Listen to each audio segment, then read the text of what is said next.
ذیشان بھائی، یہ تو جو آپ نے عنوان چھیڑ دیا ہے یہ تو بہت ہی طویل ہے، اور طوالت کے باعث میں صرف آپ سے 2-3 باتیں اور ناظرین سے کرنا چاہتا ہوں کہ قرآن مجید فرقان حمید کو اگر ہم پڑھیں تو قرآن مجید بندے کی زندگی کو سدھارنے کے لیے آیا ہے، بندے کی زندگی کو سنوارنے کے لیے آیا ہے۔ جو گمراہی، بد دینی اور جو بندہ جو ہے بے دینی کی راہ اختیار کیے ہوئے ہے، قرآن مجید اس راہ سے اٹھا کر کے جو نور والی راہ ہے، جو ہدایت والی راہ ہے، اس پر چلانے کے لیے آیا ہے۔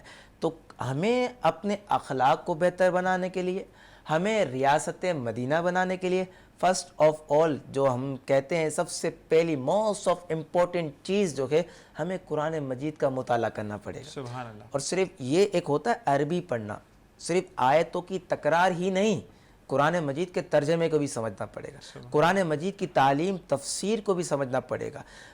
تو اخلاق کی بات کریں تو اگر یوں تو دیکھیں کہ سارا قرآن جو ہے حضور کریم علیہ الصلوۃ والسلام کے اخلاق کریمہ کو بیان کرتا ہے، چاہے وہ ریاست کی بات کریں، چاہے وہ سفر کی بات کریں، چاہے وہ آپ حضر کی بات کریں، چاہے وہ آپ صحابہ کرام کے درمیان تھے تب کی بات کریں، جب زوجہ کے درمیان تھے تب کی بات کریں، والدین کے درمیان تب کی بات کریں، یہ سارا قرآن آپ کے اخلاق، آپ کی زندگی مبارکہ کا طور طریقہ بندے کو بتاتا ہے کہ اس طریقے سے چلو گے تو کامیاب ہو جاؤ گے، بہنوں میں اس طریقے سے رہو گے کامیاب ہو جاؤ گے، اپنی ریاست بنائیے، تم کو اللہ تعالیٰ نے حاکم بنا دیا ہے، اس طرح نبی کریم علیہ الصلوۃ والسلام کو فالو کرو گے کامیاب ہو جاؤ گے۔ ماں عائشہ صدیقہ رضی اللہ تعالیٰ عنہا زوجہ نبی ہیں، مفتیہ ہیں، عالمہ ہیں، زاہدہ ہیں، عابدہ ہیں رضی اللہ تعالی عنہ، ان سے پوچھا گیا کہ حضور کے اخلاق کیا ہیں؟ تو کہا سارا قرآن تو حضور کا اخلاق ہے، کہا انک لعلی خلق عظیم۔ تو یہ جو ہے حضور کریم علیہ الصلوۃ والسلام کے اخلاق کریمہ ہے۔ اور ایک اور بات، ایک ہوتا ہے معجزہ، ایک ہوتا ہے کرامت۔ کرامت یہ ولی سے صادر ہوتی ہے، معجزہ یہ نبی کریم علیہ السلام سے جو ہے یہ ظاہر ہوتا ہے، اور یہ نبی ہی کر سکتے ہیں، یہ کوئی ولی معجزہ نہیں کر سکتا۔ اگر نبی سے خلاف عادت کوئی کام واقع اسے کہتے ہیں معجزہ، اگر ولی سے خلاف عادت کوئی کام واقع ہو تو اس کو کہتے ہیں کرامت۔ تو میں اتنا سا پوچھنا چاہتا ہوں کہ اگر بندہ کوئی قرآن پڑھے، قرآن کی کسی آیت پر عمل کرے، حضور کریم علیہ السلام کے فرامین کو پڑھے، فرامین پر عمل کرنے والا بن جائے، تو وہ بندہ جب نیکی کی راہ پر چل جائے گا تو یہ کیا معجزے سے کم ہے؟ سبحان اللہ۔ تو حضور کی ذات کو اگر آپ دیکھیں، اگرچہ آپ ہمارے درمیان اور ہم آپ کے درمیان موجود نہیں، آپ ظاہری طور پر پردہ فرما گئے، لیکن آپ کی تعلیمات ایسا اظہر من الشمس سے سورج کی طرح آیا ہے کہ اگر بندہ آپ کی تعلیمات پر عمل کرتا ہے تو اللہ تعالیٰ اسے بھی صراط مستقیم کی دولت سے نواز دیا کرتا ہے۔ سبحان اللہ۔ اور کہتے ہیں کہ بہترین زندگی کا راز یہی ہوتا ہے کہ نبی کریم ویسے تو چیٹنگ کرتے ہیں تو چیٹر کہلاتے ہیں، لیکن نبی کریم صلی اللہ علیہ وآلہ وسلم کی اگر آپ زندگی کو کاپی یا چیٹ کرتے ہیں تو آپ زندگی میں بھی اور آخرت میں بھی اپنے مقام اچھا کر جاتے ہیں۔ اس پہ میں ایک بات آپ سے کہنا چاہتا ہوں، آپ نے جو ہے میری دبتی ہوئی نس پہ ہاتھ رکھ دیا ہے تو پھر میں چپ ہوئے بغیر رہ نہیں سکتا۔ یاد رکھو ہمارے معاشرے میں ایک باطنی بیماری پائی جاتی ہے، اس کا نام ہے حسد۔ بالکل ایسا ہی ہے۔ یہ اگر ظاہری بیماری ہوتی ہے تو بندہ ڈاکٹر کے پاس جاتا ہے، بخار ہو گیا، گلے میں درد، یہ ساری ظاہری بیماری ہے تو بندہ ڈاکٹر سے رجوع کرتا ہے۔ لیکن ہمارے اندر باطنی بیماریاں بھی پائی جاتی ہے، وہ الگ بات ہے کہ ہمیں جو ہے معلوم ہی نہیں ہوتا۔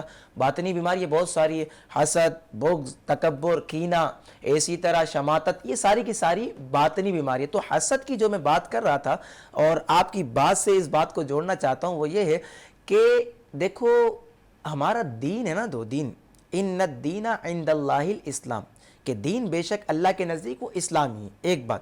دوسری بات، اللہ تبارک و تعالیٰ نے تیسرے پارے کے اندر ارشاد فرمایا لا اکراہ فی الدین، دین میں کوئی جبر نہیں ہے، دین تو بالکل آسان ہے۔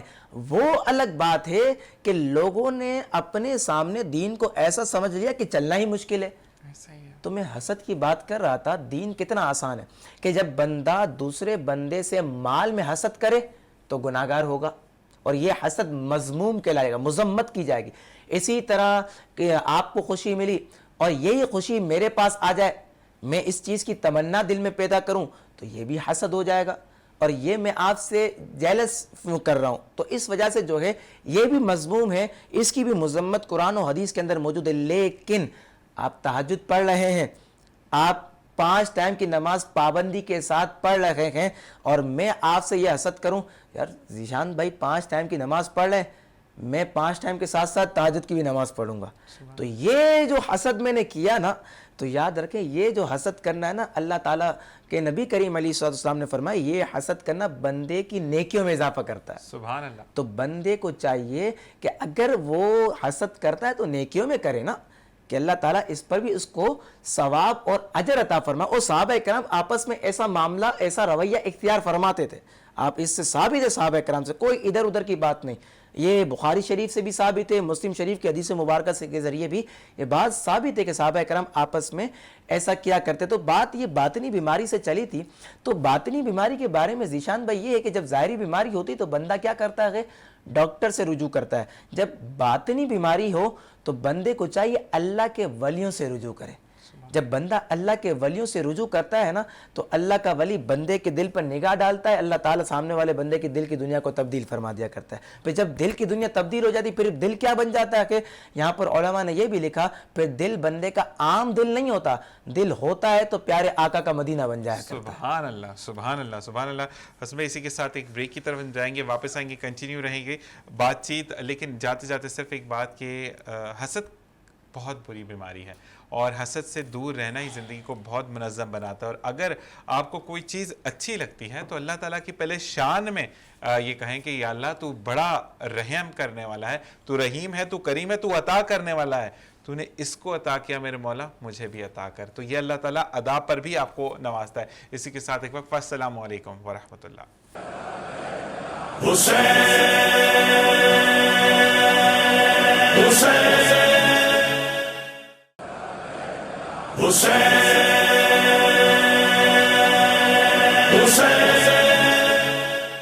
ایک بار پھر آپ کو خوش آمدید کہتے ہیں پروگرام میں جس کا نام ہے یاد کربلا. میں ہوں ذیشان اظہر, آپ کے ساتھ محمد حسن رضا صاحب ہمارے ساتھ موجود ہیں جو کہ امام اور خطیب بھی ہیں, اور ساتھ ساتھ آپ کو وہ باتیں بتا رہے ہیں جو کہ ہمیں زندگی میں اپنی زندگی کی ڈور کے ساتھ گرا باندھ کر اس کو لے کر چلنا. تو حسن بھائی آپ سے, امام صاحب میرے آپ سے ایک سوال ہے کہ مزید کن کن چیزوں کا ہونا ضروری ہے رحم کرنے والے کی زندگی میں؟ بسم اللہ الرحمن الرحیم.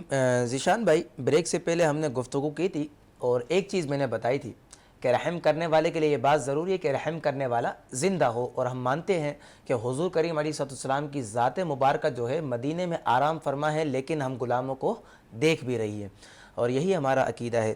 تو علماء کرام نے مختلف چیزیں اور اس کے بارے میں لکھی ہیں کہ رحم کرنے والے کے لیے یہ بات ضروری ہے کہ رحم کرنے والا موجود ہو. اس کے ساتھ ایک اور بات میں ملا سکتا ہوں کہ وہ یہ ہے کہ رحم کرنے والا موجود بھی ہو اور دیکھ بھی رہا ہو. صحیح. اب آپ مجھے بتائیں, رحم کرنے والا جو بھی ہے زندہ ہے, موجود ہے, لیکن دیکھ نہیں رہا, کیسے رحم کرے گا؟ جب حضور کریم علیہ السلام کو رحمت للعالمین مانتے ہیں ہم, تو پھر ہمیں یہ ماننا بھی پڑے گا کہ حضور کریم علیہ السلام کی ذات حاضر بھی ہو ناظر بھی, یعنی آپ کی ذات موجود بھی ہے اور آپ ہمیں دیکھ بھی رہے ہیں, ناظر بھی ہیں. ایک بات تو یہ. باقی دوسری بات, رحم کرنے والے کے لیے یہ بات بھی ضروری ہے کہ رحم کرنے والا سنتا بھی ہو اور دیکھتا بھی ہو, سماعت اور بصارت. یہاں پر اگر ہم یہ کہیں کہ حضور کریم علیہ السلام ہمارے نبی ہیں اور ہمیں سنتے اور دیکھتے ہیں, تو اس پر میں آپ کو علامہ سعید احمد اسعد صاحب کا ایک قول سناتا ہوں. وہ یہ ہے کہ ہم حضور کریم علیہ السلام کے بارے میں یہ عقیدہ اور یہ نظریہ رکھتے ہیں کہ حضور کی ذات جو ہے یہ موجود ہے, لیکن ہم یہ مانتے ہیں کہ بشری اعتبار سے موجود نہیں ہے. آپ کی ذات یہ روحانی, آپ کی ذات نورانی طور پر موجود ہے. وہ کس طرح, اس کو مثال کے ذریعے ہم پیش کرتے ہیں. سورج اپنے جسمانی اعتبار سے کہاں پر موجود ہوتا ہے؟ آسمان پر موجود ہوتا ہے. تو سورج, آفتاب اپنی جسمانی اعتبار سے آسمان پر موجود ہوتا ہے, لیکن اپنی روشنی کی کرنیں کہاں تک پہنچاتا ہے؟ دور دور تک پہنچاتا ہے. اسی طرح آفتاب نبوت حضرت محمد مصطفیٰ صلی اللہ تعالی علیہ وسلم ہیں تو مدینہ شریف میں گنبد خضرا کے سائے میں آرام فرما گئے, لیکن آپ کی روحانیت آپ کی نورانیت اس ساری کائنات میں پھیلی ہوئی ہے. سبحان اللہ. تو آپ روحانی طور پر ہر جگہ موجود ہے. یہ میں نے وضاحت کر دی تاکہ ہمارے ناظرین کو سننے میں اور پھر اس کو سمجھنے میں اور آسانی ہو. تو رحم کرنے والے کے لیے یہ بات بھی ضروری ہے موجود بھی ہو، یعنی حاضر بھی ہو ناظر بھی ہو.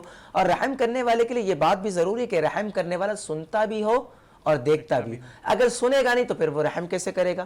اگر وہ دیکھے گا نہیں تو پھر رحم کیسے کرے گا؟ یہاں پر اعلیٰ حضرت نے یہ بھی فرمایا ہے کہ ہم یہاں سے پکاریں وہاں وہ سنے، مصطفیٰ کی سماعت پر لاکھوں سلام. کہ اگر بندہ مشکل کے وقت میں اگر اپنے نبی کو یاد نہیں کرے گا تو پھر کس کو یاد کرے گا؟ اور بندے کا یہ ایمان ہوتا ہے اور بندے کے دل میں کہیں نہ کہیں یہ بات چھپی ہوتی ہے کہ جب وہ بندہ پریشان ہوتا ہے نا تو اپنے دل میں اپنے نبی کو یاد کرتا ہے. کیوں؟ اس کی بھی ایک وجہ ہے. اس کی وجہ بھی یہی ہے کہ ہمارے نبی نے راتوں کو رو رو کر اللہم اغفر لامتی اللہم اغفر لامتی کی دعائیں اپنے رب سے کی. ہماری بخشش کے لیے دعائیں اپنے رب سے کی، اللہ تبارک و تعالیٰ سے کی. تو اب ہمارے نبی نے ہمیں یاد رکھا تو کیا اب امتی کا یہ فرض نہیں کہ اپنے نبی کو یاد رکھے؟ تو بندے کو چاہیے مشکل کے وقت میں اپنے نبی کو پکارے.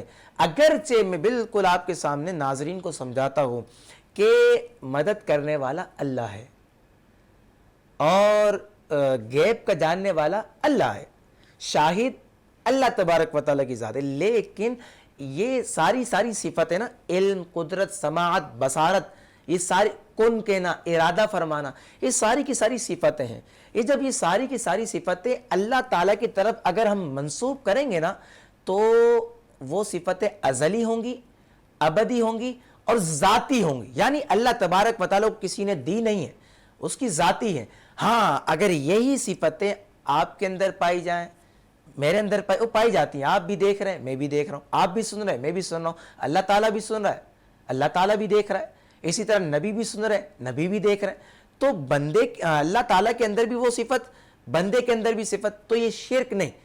اس کا آسان سے تطبیق یہ دیتے ہیں جب نسبت اللہ تعالیٰ کی طرف ہوگی تو معنی کیا بنے گا؟ وہ ذاتی ہے، ازلی ہے، ابدی ہے. اور بندے کی طرف یعنی مخلوق کی طرف اس کی نسبت کریں گے تو معنی کیا بنے گا؟ عطائی ہے. اللہ تعالیٰ نے عطا کیا. اگر اللہ تعالیٰ عطا نہیں کرتا تو آپ اور میں جو ہے نہیں دیکھ سکتے. ایسا ہی یہ بات. تو حضور کریم علیہ الصلوۃ والسلام کو اللہ تبارک و تعالیٰ نے سننے کی صلاحیت، سننے کی صفت عطا فرمائی ہے، بصارت عطا فرمائی ہے. تو رحم کرنا جب اللہ تعالیٰ نے فرما دیا وما ارسلناک الا رحمۃ للعالمین، تو پھر بندے کو ماننا پڑے گا کہ حضور کریم علیہ الصلوۃ والسلام ہمیں دیکھتے بھی ہیں اور ہمیں سنتے بھی ہیں. ایک اور بہت ہی اہم ترین نقطہ میں آپ کے سامنے پیش کرتا ہوں. بظاہر تو ہم دیکھیں وما ارسلناک الا رحمۃ للعالمین، کتنی چھوٹی آیت مبارکہ ہے لیکن کتنی شاندار ہے، کتنی جاندار ہے، اپنے اندر کتنے مفہوم کو گھیرے ہوئے ہے. رحم کرنے والے کے اندر ایک اور چیز ہونا ضروری ہے، وہ یہ ہے کہ وہ مرحم کے حالات سے واقف ہو. اب یہ نیا ورڈ ہوگا ہمارے ناظرین کے لیے، مرحم. ایک ہوتا ہے مرہم، ہاتھی والا ہاتھ جو زخم پر لگایا جاتا ہے پھر زخم درست ہو جاتا ہے، ایک وہ مرہم. ایک ہوتا ہے مرحم، حلوے والا ہاتھ. مرحم یہ مفعول کا صیغہ ہے، اردو جاننے والے اور عربی جاننے والے بھی اس بات کو جانتے ہیں. مرحم وہ ہوتا ہے کہ جس پر رحم کیا گیا. حضور کی ذات رحمت للعالمین، آپ پر بھی رحم ہو رہا ہے، مجھ پر بھی رحم ہو رہا ہے. ارے حضور نے رحم فرمایا گئے تو ابو لہب پر بھی رحم فرمایا، ابو جہل پہ بھی رحم فرمایا. کہ آپ نے وہ واقعہ نہیں سنا کہ ابو جہل کو بتایا تھا کہ آپ کے فلاں آپ کے حضرت عبداللہ کے گھر پر جو ہے شہزادے کی ولادت ہوئی ہے، تو ابو جہل نے لونڈی کو آزاد کیا تھا. تو اسی وجہ سے لونڈی کو خوشی میں کیا تھا، خوشی میں ابو جہل نے لونڈی کو آزاد کیا. تو اللہ تبارک و تعالیٰ نے یہ صلہ دیا کہ اسے ہفتے میں ایک دن اس انگلی سے جو ہے پانی پینے کا جو ہے میسر آتا ہے. حالانکہ وہ تو ایسا بدبخت ہے کہ جس کے بارے میں قرآن کی آیتیں نازل ہوئی ہیں، حضور کو بڑی تکلیف پہنچائی، لیکن وہ بھی حضور کی رحمت سے محروم نہیں ہے. جب وہ حضور کی رحمت سے محروم نہیں ہے تو پھر آپ اور میں، ہماری ناظرین کیسے حضور کی رحمت سے محروم ہو سکتے ہیں؟ حضور کی رحمت ہم تمام کو گھیرے ہوئے ہے. تو مرحم کے حالات سے واقف ہو. کیا مطلب؟ یعنی رحم کرنے والا یہ جانتا ہو کہ اس شخص کی مدد کرنی ہے، اس شخص پر رحمت کرنی ہے تو کس انداز میں کرنی ہے، کس طرح کی کرنی ہے، کس طرح کی مدد، کس طرح کی رحمت اسے فائدہ دے گی. اور کب کب اس پر رحمت کرنی ہے. مثال کے طور پر ناظرین یا پھر ہم کہیں جائیں اور ہم دیکھیں آگ جل رہی ہے تو ہم کیا کریں گے؟ اس میں تیل ڈیزل یا پیٹرول ڈالیں گے یا پانی سے اس کو بجھائیں گے؟ پانی سے بجھائیں گے، کیونکہ عقل کا تقاضا یہی ہے. اس وقت ہم جو آگ کے اندر گھیرے ہوئے ہیں اور آگ کے اندر پھنسے ہوئے ہیں، ہم ان پر رحمت کرنے والے قرار پا رہے ہیں پانی سے بجھا کر کے. یہ نہیں کہ ہم تیل ڈال کر، ڈیزل ڈال کر، پیٹرول ڈال کر آگ کو مزید بھڑکائیں، نہیں. حضور کریم علیہ السلام کے ایک بہت ہی مشہور صحابی حضرت عمار بن یاسر رضی اللہ تعالیٰ عنہ، مشرکین نے پکڑ لیا اور کہنے لگے کہ ہم آپ کو آگ میں جلائیں گے. جب آپ کے لیے آگ کو تیار کر دیا اور آپ کو آگ میں جلایا جانے لگا تو انہوں نے حضور کو دیکھ لیا. حضرت عمار، حضور کا گزر ہو رہا تھا، وہ آگ میں جانے والے تھے. حضرت عمار بن یاسر نے حضور کو دیکھا اور ڈائریکٹ فرمانے لگے اغثنی یا رسول اللہ، اغثنی یا رسول اللہ، یا رسول اللہ دیکھیں نا یہ مجھے جلا رہے ہیں، یہ مجھے آگ میں پھینک دیں گے، آپ میری مدد فرمائیں. تو حضور کریم علیہ السلام نے ارشاد فرمایا قل یا نار کونی بردا وسلاما علی عمار، اے آگ میرے عمار پر ٹھنڈی اور سلامتی والی ہو جا. ایک تو یہ مقام تھا، اور ایک وہ مقام تھا جب حضرت ابراہیم علیہ السلام کو آگ میں ڈالا جا رہا تھا تو اللہ تبارک و تعالیٰ نے کیا فرمایا تھا؟ قل یا نار کونی بردا وسلاما علی ابراہیم، کہ اے آگ میرے ابراہیم پر ٹھنڈی اور سلامتی والی ہو جا. یہ ایک مقام. دوسرا مقام حضور فرمایا قل یا نار کونی بردا وسلاما علی عمار. اب مورخین کہتے ہیں اس وقت جتنے بھی لوگ موجود تھے کہ جب حضرت عمار بن یاسر کو آگ میں ڈال دیا گیا، حضور نے آگ سے حکم فرما دیا کہ خبردار عمار بن یاسر کے بال کو بھی باقی کیا ہے. تو دیکھنے والوں نے دیکھا، سننے والوں نے سنا. مورخین نے یہاں پر گفتگو کی جب حضرت عمار بن یاسر کو آگ سے باہر نکالا گیا تو آگ نے آپ کے بال کو بھی باقی نہیں کیا تھا. سبحان اللہ. تو رحم کرنے والے کے لیے یہ بات ضروری ہے کہ رحم کرنے والا مرحم کے حالات سے واقف ہو. جب وہ مرحم کے حالات سے واقف نہیں ہوگا تو بات یہ ہو جائے گی وہ پانی کی جگہ پر پیٹرول ڈال دے گا، پانی کی جگہ ڈیزل ڈال دے گا. تو جب حضور کریم علیہ السلام کو آپ میں بلکہ سارا جہاں ہم مانتے ہیں کہ حضور کریم علیہ السلام رحمت للعالمین ہیں، تو ہمیں یہ ماننا پڑے گا کہ حضور کریم علیہ السلام کی ذات مبارکہ زندہ ہے، حضور حاضر بھی ہیں، حضور ناظر بھی ہیں، حضور سمیع بھی ہیں، حضور بصیر بھی ہیں، اور حضور ہمارے دلوں کے حال سے واقف بھی ہیں. سبحان اللہ. اور اس لیے کہتے ہیں کہ جب ہم روزے پر جا کر سلام بھیجتے ہیں تو جواب بھی آتا ہے. ایسا ہی بالکل. اور ایک سوال اور، کیونکہ باتوں سے ہی ایک سوال کہ حضور کی رحمت کن کن لوگوں کو میسر ہے اور کن کن لوگوں کو میسر نہیں ہے؟ بڑا بہترین آپ نے یہ سوال کیا.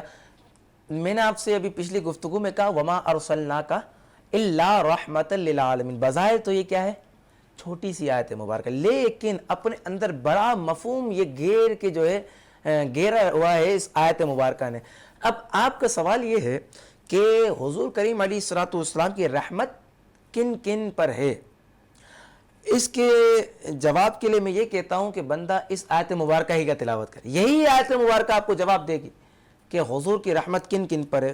بڑی بہترین اس کی توجیہ علماء کرام نے ارشاد فرمائی ہے کہ حضور کریم علیہ السلام کے لیے اللہ تبارک و تعالی نے فرمایا وما ارسلناک الا رحمتا للعالمین. للعالمین، تمام جہانوں کے لیے رحمت ہے، تمام عالمین کے لیے حضور رحمت ہے. اب جو چیزیں عالم کے اندر داخل ہیں حضور کی ذات اس کے لیے رحمت ہے. اس عالم میں انسان داخل ہے حضور اس کے لیے رحمت ہے. اس عالم میں جانور داخل ہے حضور اس کے لیے رحمت ہے. اس عالم میں پرندے داخل ہیں حضور اس کے لیے رحمت ہے. اس عالم میں پروانے داخل ہیں حضور اس کے لیے رحمت ہے. زمین داخل ہے اس کے لیے رحمت، آسمان داخل اس کے لیے رحمت، عرش داخل اس کے لیے رحمت، جبرائیل داخل اس کے لیے رحمت، سارے فرشتے داخل اس کے لیے رحمت ہے. تو جو اس عالم کے اندر داخل ہے اللہ تبارک و تعالیٰ نے تمام عالم کے لیے اگر رحمت بنایا تو آپ کے اور میرے نبی آمینہ کے لال پیارے مصطفیٰ کو بنا کر کے بھیجا. سبحان اللہ سبحان اللہ. اور یہی چیز میں نے سنی بھی تھی اور پڑھی بھی تھی کہ شہد کی مکھی سے پوچھا گیا کہ تم تو ڈیفرنٹ